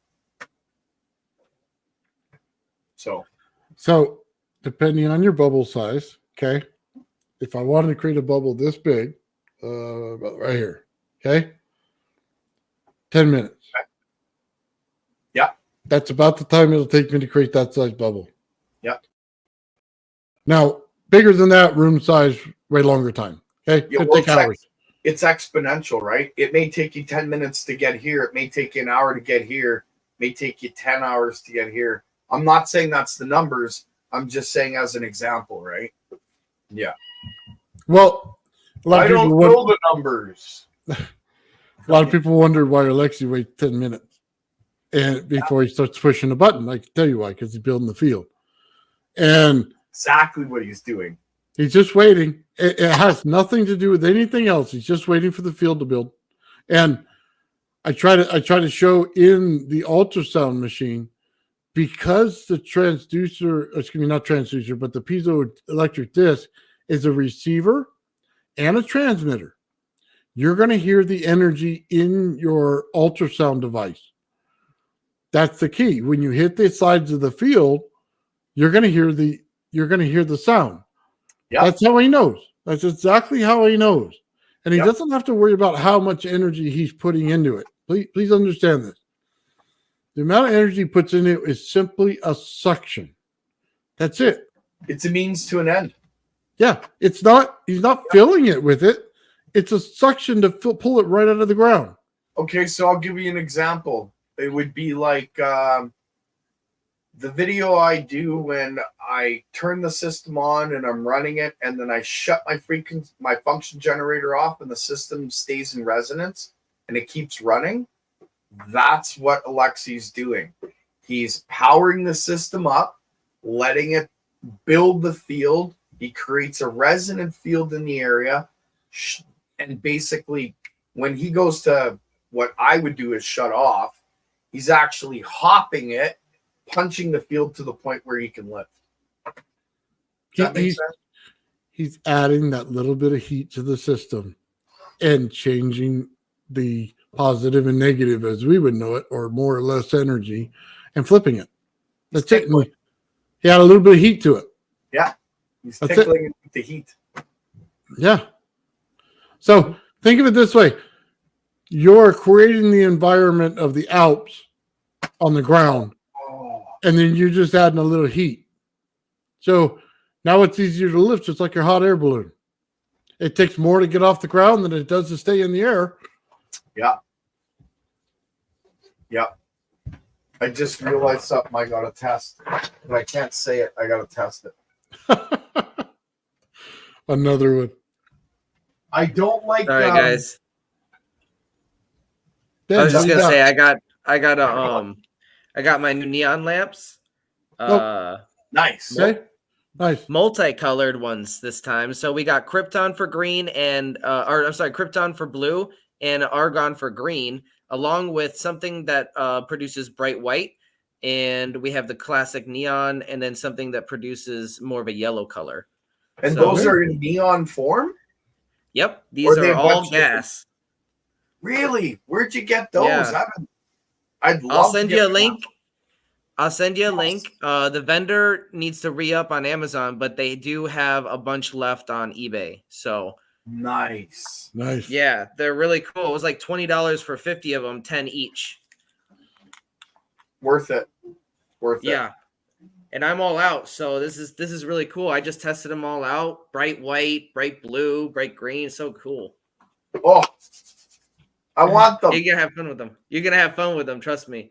Yeah, I'll see if I can Sorry, I ball didn't. light each of them. Yeah, exactly. That was my but I didn't mean to get you guys off topic. Just got excited about that. No, not at all, Ben. You're part of this conversation too. You've just been kind of quiet today. Yeah. Yeah. It's because you don't have your hey, you don't have your Oh, my lab coat.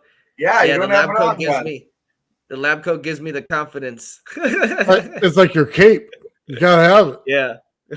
Nah, just having an off day today, honestly. Low energy. I hear you. We'll show Ben going into a phone booth and getting his lab coat on and his hard hat. You know what I mean? It's like Yeah. Superman. Sounds great. Ah! And all of a sudden The he's safety getting over glasses the too. lifting trucks up and stuff. That would be a good video, man. I would love to see that. Oh, Hey, we're gonna make some fun videos, I promise. In due time. That's great. You should. hey guys, I want to show you this. Have you guys seen this already? Can't say that I have. Okay, you've seen the coil. No, what is this? Mm-hmm. Hold on. This Let me Ian's play it for you. This is Ian's. Oh, that's where I recognize Part of the that crew. coil. So let me put it on closed caption because I never can hear anybody. Hello, just a quick update on this. I think I'll call it the cornea coil. So I've built some more solenoids to go around it. They're all the same as the original one that I tested before, and they're two are going to different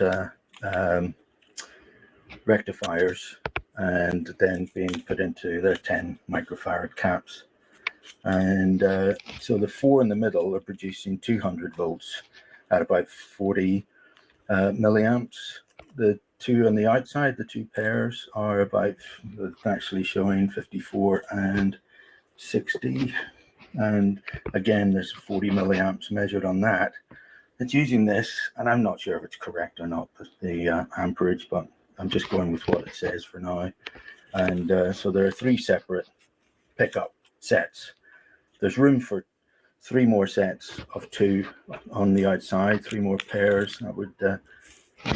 That would actually increase that. So you got about 430 volts there. That's for the power supply. Is only 12 volts input, 1.75 watts, and 24 volts on the square wave. It's 50% duty and 66.6 kilohertz. Gives these bizarre waveforms. The output from the coil is the top on the yellow. The amber is the base of the transistor, and blue is the output of the 4 in the center. Just to look at the waveform, and the bottom is the current coming out of the coil, the center, the actual coil itself. And wattage, and the wattage for the signal generator and the power supply is 10.4 watts. So yeah, potentially more than that going on here.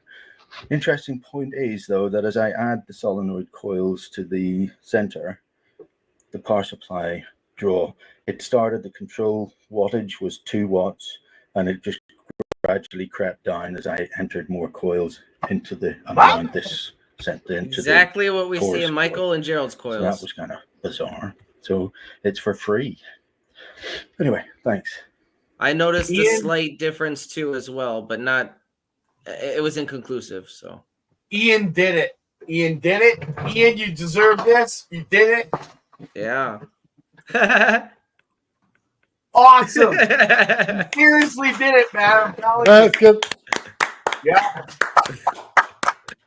That's awesome. I make fun of myself all the time, guys. That's what I do. Sorry. But Ian, that's great, man. You got it. So don't worry about what your milliamps are showing. What you have now is a potential difference you can get to play with.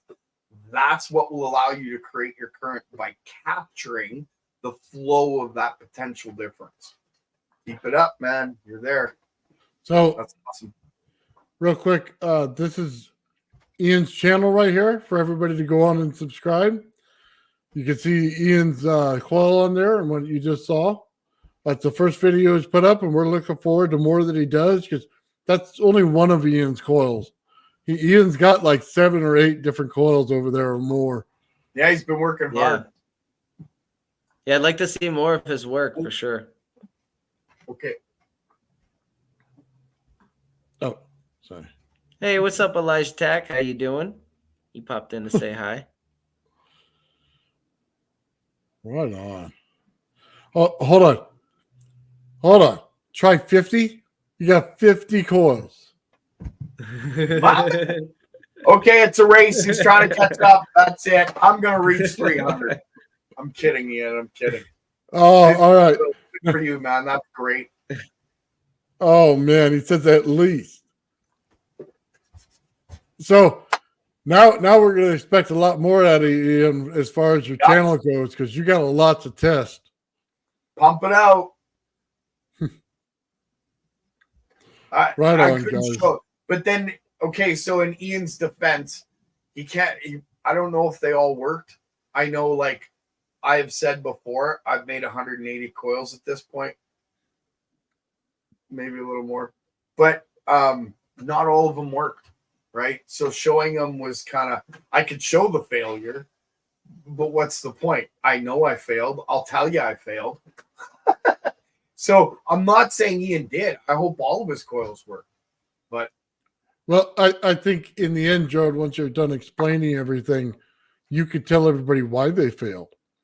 Because there's a certain combination of wiring that you put in there that is a failure. So maybe after you're completely done explaining everything, you could go back to that. Yeah, there's a certain principle that's in all of these that seems to work. But that's really cool, man. I love that. Ian, what I want to know, though, Ian, on the next one, if you could put the circuit that you used, because I want to see how close it is to what we're all using. So that'd be an interesting thing, because I would imagine it's going to be somewhat the same. I would think so. There you go, Gerald, right there. There's your golden nugget you gave him. He absolutely used it. Awesome. I'm glad to hear it. Yeah. Glad to hear it. Well, glad I can influence you, help you out. Which also means that he understood how to not cancel fields out while he built it. That's two. That's 2 nuggets. That's why he got the dance. Not just anybody's getting my butt shaken, okay? That was awesome. That was awesome. Oh, the circuit helped too. I'm glad. The simple positive impulse circuit. You need to try the modified Jewel Thief one. I have a feeling you might even outdo some of my coils. Yeah, we've been having fun with that one. Yeah. I want that circuit to go viral. Everybody should have that circuit.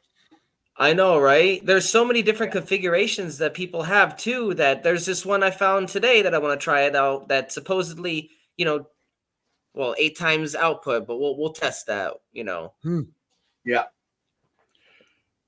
Ben, I think we got to work on pulling that negative through the circuit. I'll work on a circuit this week. Yeah. And see if I can't pull the negative on it, and I'll share it with you, and we'll work on it together. Oh, that would be a great subject for one of the workshops. You can walk me through the circuit and all that, and explain the current flow. And that'd be fun. Yeah, well, it'll help the research out a lot, because the one thing you'll get along with that is that next step, that ozone step. See, I don't think you're getting it out of the positive. I think you'll get it out of the negative, though. I think you will too. Yeah. You might be right. Yeah. Yeah. Because I would be able to smell it, I don't know. Yeah, trust me. Immediately when I turn on my Tesla claw, I smell it. It's immediately there. So Did you catch Ian's comment there? Wants to present on Wednesday if we have room? Absolutely. Absolutely. I Absolutely. agree 100%. Yeah. Oh, I'm yeah, I looking look forward forward to to it. Yeah. Sean comes back Wednesday as well, so he's going to present first, and then Ian right afterward. It's all you. It's all my brothers from another mothers. Absolutely. That'd be really, that's going to be cool. Okay, now I'm excited for Wednesday. We got both cool guys coming in and running the show for us. That's awesome. Yeah. I'm not showing anything on Wednesday. I'm just going to just be there because I want to see what they have to present. But Ian already got a head start right there. You see where he's going. Yeah. Absolutely. You got to slap some like a load on there, some low-level LEDs to start with, and then increase your load as you go.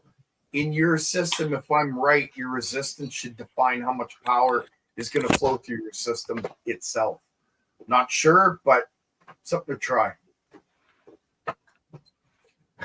So what we're going to have to do, Ben, so this upcoming Wednesday, we're going to let them do it. We need to have our stuff together for the following Wednesday so that you and I can take care of the whole show. And you know what I mean? We'll just run things on that coil all day. I'll have my setup complete by then. Oh, yeah, that'd be fun. Is that a blue neon or a that is krypton? Yeah. It's almost purplish almost. That's beautiful. Do you got a pair of sunglasses, Ben? Yeah, I think I do. Yeah, you should be wearing them.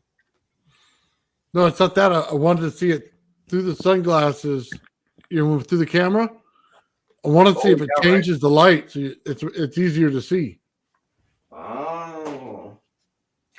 Yeah, I want to order a pair of those wine glasses off of eBay. They're cobalt blue, something like $65 a piece, just to see if it'll work for what we're talking about. Oh, what's that movie? Nicolas Cage, National Treasure. Yeah. He takes those glasses and he has different colors that come in. Yes. Yeah. One of those is cobalt blue. Yeah. Yeah. Oh, wow. Okay, so I got to show this, guys. This is hold on. 1 second. This is from my chef daughter, okay? This is chicken fettuccine alfredo. Very nice. Nice. You're making me hungry now. No, yeah, that's awesome. I love a good. Yeah, I'm very lucky. She's training to be a chef, so it's like Vincent's over there showing his ass again. Oh yeah. Every time you're in your lab, Ben, you get the same view. I'm gonna have to have multiple camera angles, He but it's all gonna show my ass. said, "Oh, delicious."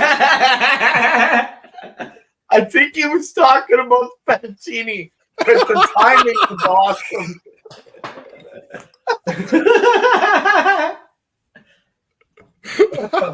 That's great. Yeah. I love our comments. Ben only fans.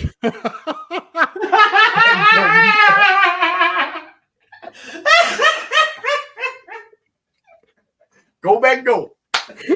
Oh. Oh man, that's hilarious. I said about the food. Yeah, he was talking about the food, I'm sure. Yeah. That's great. Oh. That's the Gotta have fun with life. Gotta have fun. Well, he does have the stripper lights over there, man. He's got a whole mood going on. Right? He keeps changing them out. We just need that beat frequency. Yeah, we need to have a beat. Put on a beat. Yeah, I'm not a bebopper, sorry. He's got buns with his fettuccine. Hey DJ, spin that. That's funny. Oh. Oh, here we go. Ben's after dark videos get very blue. Yeah. I'm about to make it green in a minute.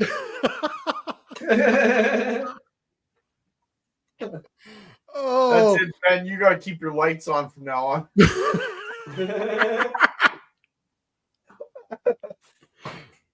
oh, That's awesome. Yeah, you have to give me that link, Ben. I need that. I want those. Those are like Yes. look like the cat's ass. Look at that blue, man. That's beautiful. yeah. Oh no, that's. Don't that pay something attention else? to these. Oh, okay. Yeah, the blue's not in there right now. Right now, I got the Okay, traditional go. neon. Yeah, I don't Those see are anything through the sunglasses. Those are trigger switches. No, it's just a filter, Ben, for the camera. Oh shit! Maybe a little bit. That's weird. Interesting. Okay. Well, we don't see much of the light. We see your ass. Yeah. Well, you're gonna continue to see it for a minute. Just hold on. Just bear with me. Bear with my bare ass. Bear with you, eh?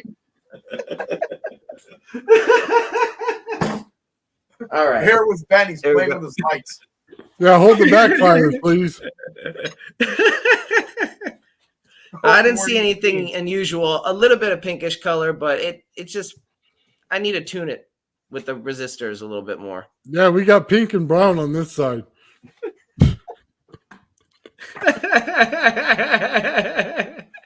We got dark holes. We got. We can go so many places with that, right? Just trying to see if I can make Gerald laugh while he's eating. See if he spits it out. You're getting into the contest that my family does. Oh, That's awesome. Yeah, you're gonna see it 3D camera wise. Yeah. oh I'm not man. doing that anymore. Oh, that's amazing. So Ben, you're gonna record that in the next couple of days with all the different lights? Yeah, I'm aiming to record a follow-up video to the 0 point energy video with the theory and all that, just with some of the updates of the coil. So Nice. I don't have a time frame. I'm gonna aim for the next week or two to have that out, and Nice. I still haven't. Yeah, I still have another video to put out of Michael's circuit. Just need to touch it up a little bit and add the intro and all that. Is Michael's on it explaining it again? Is that what's happening? It's just the circuit. It's the one that we've already seen. I just didn't Okay. put it up there. Yeah, but that's gonna be up on my channel soon. Victor, you almost got me. I almost spit it out, man. I'm sorry, man. I wasn't ignoring you. I was gonna put it up, but I don't know that we were allowed to show that. Oh, sorry. My bad. Actually hit the brown point right on the head. I'm not doing it anymore. Man. I'm gonna lose it. Just don't hit the brown note.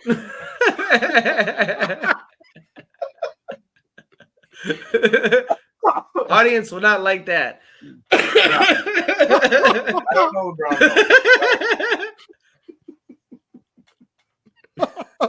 That's great. It's not a competition to see if I can spit my food out, okay? You do that enough around here. Oh, Yeah. I got stuff to show, but I think I'll wait a little bit. I've been doing Brown's gas. I love it. oh, they're good at this. They're good at this. They've been hanging out with us too long. Hey, you don't want to excite that gas. Brown's gas. Yeah, you don't want to excite that gas. Yeah. That could be bad. Oh man. That's great. You get a bunch Long of as poo you're not eating plasma. beans, it'll be okay. Oh, it's so terrible. Oh, Yeah, we're gonna get in trouble. oh. Yeah, someone's gonna come in right when I say poo plasma, and they're just gonna be like, "Nope." Combustible Science Benny. there. Kind of a shitty situation, I tell you. No. So yeah, doing tests with the globe, the sphere. Whoa. Mhm. I can't wait to show This- that, but I'm gonna wait. Okay, That's your so- spherical show coil? it, yeah, You didn't show anything on your channel about it, so we don't know anything about it yet. I talked about it on a live when I know you talked about it. yeah, when Sean was making his Tesla sphere, I came up with a schematic for running wiring in a geometrical form that forms a sphere. And it took me a little while, but I got it done. And it's interesting. So we saw the donut one that like this as like C-shaped and but toroidal. Yeah. We saw that one. So this one's like that, but like this. Okay, so the last one that I made that had that cavity on the inside. So the very last one I was testing with. Yeah. Picture that, but extended in the middle. Okay, so it forms a sphere. Yeah. So it's like a C-shaped on both sides. Yeah. All Yeah, the way around. There's an open hole on the bottom and the top. Just like what I believe the Earth might be. Oh, it makes sense. You got two holes. It's not Canadian. Not Canadian. There are more holes in Canadian Canada? has 3 holes. Oh, so bad. I know, I'm sorry, I'll stop. But yeah, it's a interesting coil. So we'll get into that maybe maybe next week, because I want to wait for Ben's to finish, and then Victor's presentation and all that. Or not Victor's, but Ian's, sorry. So yeah, I'll put mine off a little bit more. I don't mind. That's the I'm explaining it with the other coils anyway, and it's based all on the same principle, but some do different. They have different functions than others, and I'm sure Ian's starting to figure that out. Gotcha. I'm gonna show Ben's thing solo real quick. Okay. While we're commenting, because he's got that light going, the blue one. There you go. Nice. I'm That's about to an swap it awesome out for the color. others to show you the other colors real quick. I believe that's argon. I'm not sure. You could be right. And I think the green is krypton, if I'm not mistaken. I don't know what the white is.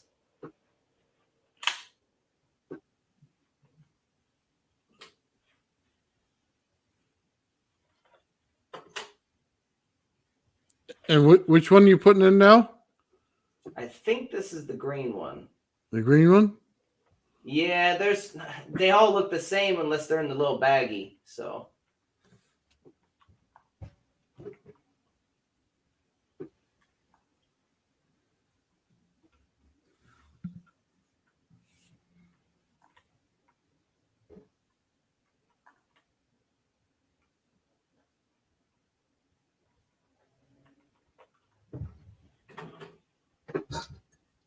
It's so quiet.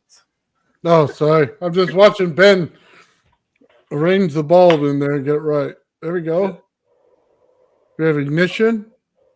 nope. 1 second. Nope. Yes. Maybe. Man in the box lost says phosphorus is white. Phosphorus. I think something got unplugged. Hold on. I have a neat story about phosphorus, but has to be told off air.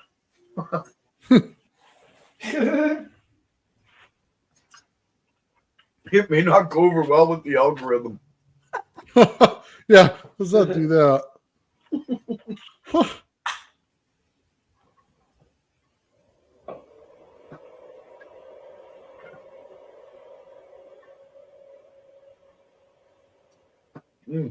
That's a good question right there.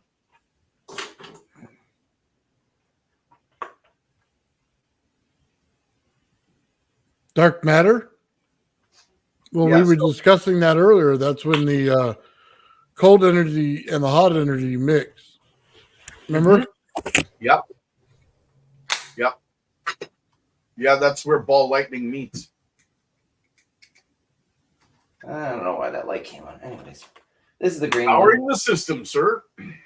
Oh, I see the green now. Yeah, that's Yeah, the gorgeous. light came on the camera. I don't know how to shut it off. I shut it off a second ago. No, it's fine. We can see good. Okay. Yeah, that's the green one. Yeah, that's a bright green for a green. Yeah, it's nice. Yeah. And that's only at 7.9 volts. We can turn it up a little bit. Because this one can handle a little bit more voltage, the green one. Those aren't 90 volt.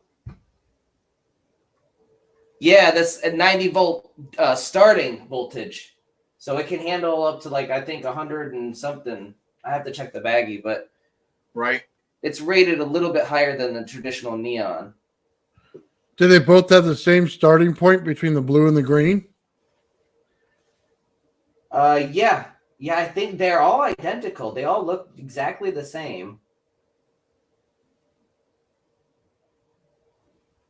The only one that looks the only one that looks slightly different or is the orange and the yellow, I think, don't have the white coating around it, around the glass.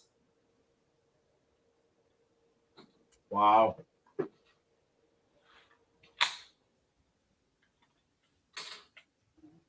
Yeah, they do get hot too. That one's hot. I'd love to create ball lightning and put it in one of those just to see what it's going to look like.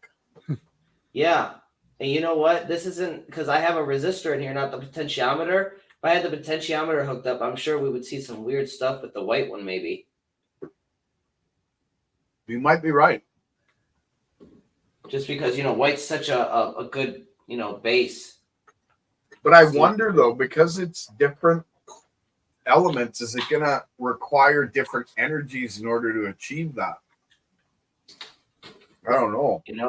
I'm not sure. Let's put the white one in. I'll show you the white one real quick. Yeah, it might require different energies because it's different gas. It'd be an interesting experiment.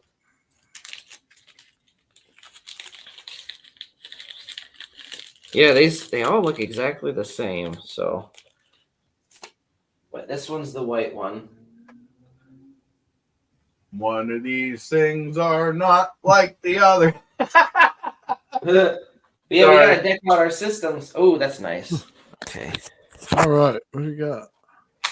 All right, so I'll turn it off and then turn it on. That's the neon right there. Oh, yeah. It's white. That's pretty white. Yeah. Bright. And that's a neon. Yeah. That's cool. Or phosphorus. Something in there. Yeah, I'm not really sure what's in there, but it's getting real excited.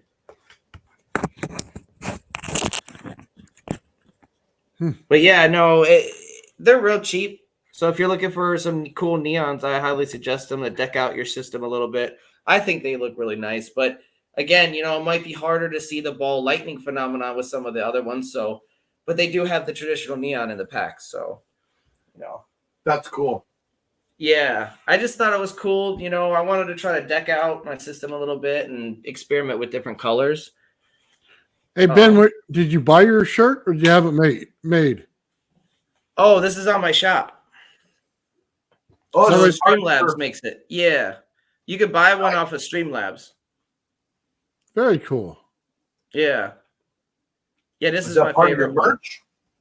Yeah, it's part of my merch. It says, I don't trust words. I even question actions, but I never doubt patterns. And it says, Vortex Mathematics explains the mirror. Explains the mirror effect, which generates fractals and all forms in nature.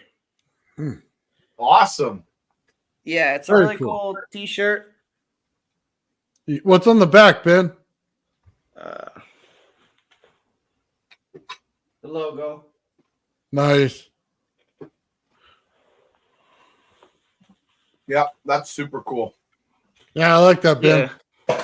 Thank you. Yeah, anybody who wants one and want to help support the research that I'm doing, it's a good way of supporting my channel and getting something fun out of it. We don't like fun here. We're about work only. Yeah, we're a bunch of schmucks. Schmuck. Captain Schmuck. Schmuck. Captain Stubing. Schmuck. Jack's great. I'd love to have him on just to hear him call me a schmuck. Hey, Mike's here. What's going on, Hey, Mike? Mike, what's going on? Mike did an excellent job yesterday with his whole presentation. Yeah, I loved it. watched it.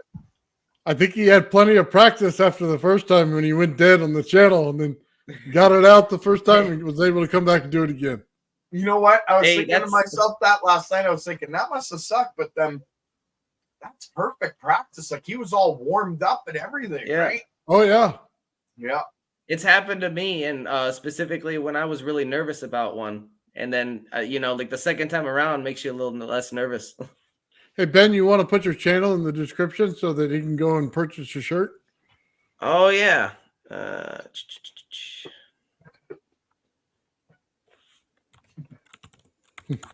Victor's right. Schmuckers used to be a jam and a jelly company. We still yeah. have it up here in Canada.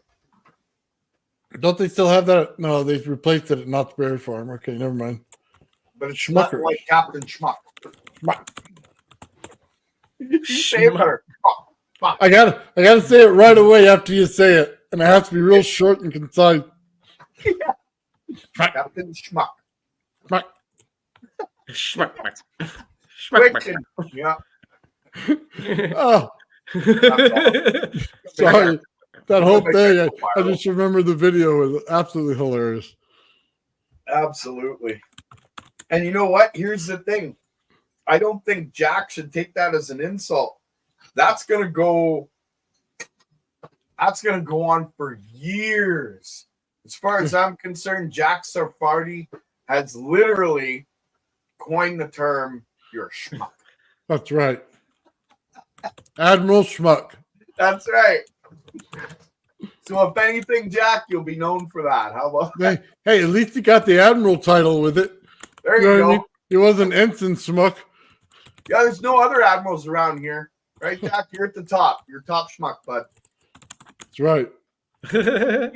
You got to admit, though, he said it all when he said, "You're all schmucks," but you know what? I'm the biggest schmuck. So just, and when he goes on, right? That was It gold was right there. hilarious. Yeah, Oh, that was the best. yeah, absolutely. So it's we're at the 2-hour mark here. Yep. Yeah, We're about done, guys. just So about, I would say, yeah. anybody got anything else going on? Ben, you're muted. So right now we're gonna be testing with the system I have. We're gonna be testing different circuits, specifically probably different versions of the modified Joule Thief. That's basically what I got going on right now. Nothing really groundbreaking or epic at the moment. Just trying to get all the efficiency out of the system as possible. Right now, it's at 87.4% with the MJL21194G transistor. Nice. Very good. That's basically it.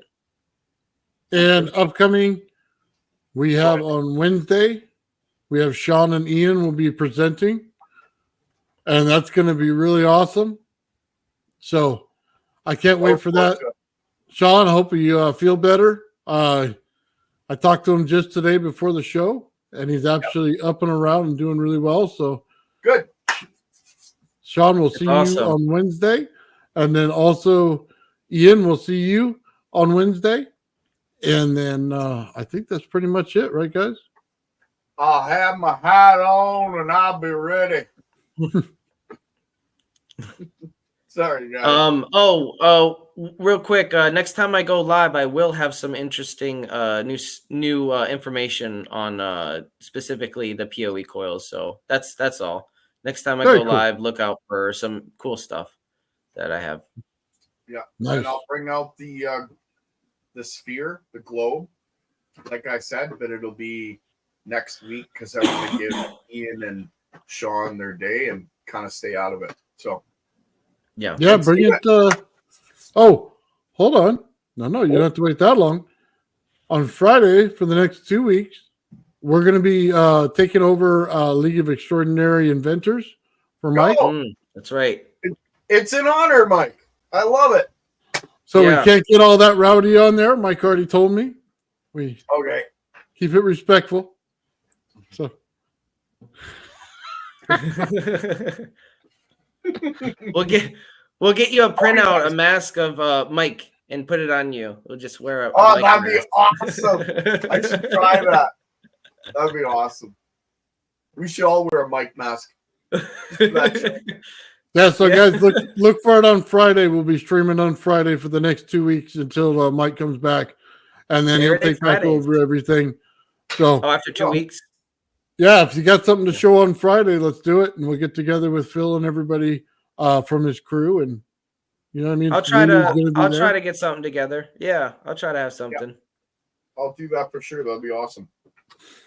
All right, guys. With that said, thank you guys. Thank you, chat. Thank you, everybody. Thank you, Gerald. Thank you, Ben, for coming in and doing all this with. So Love the comment awesome. section. Don't forget to subscribe and like. You guys are the best out there. Without you, we couldn't do this. And Admiral Schmuck. Absolutely, Admiral Schmuck.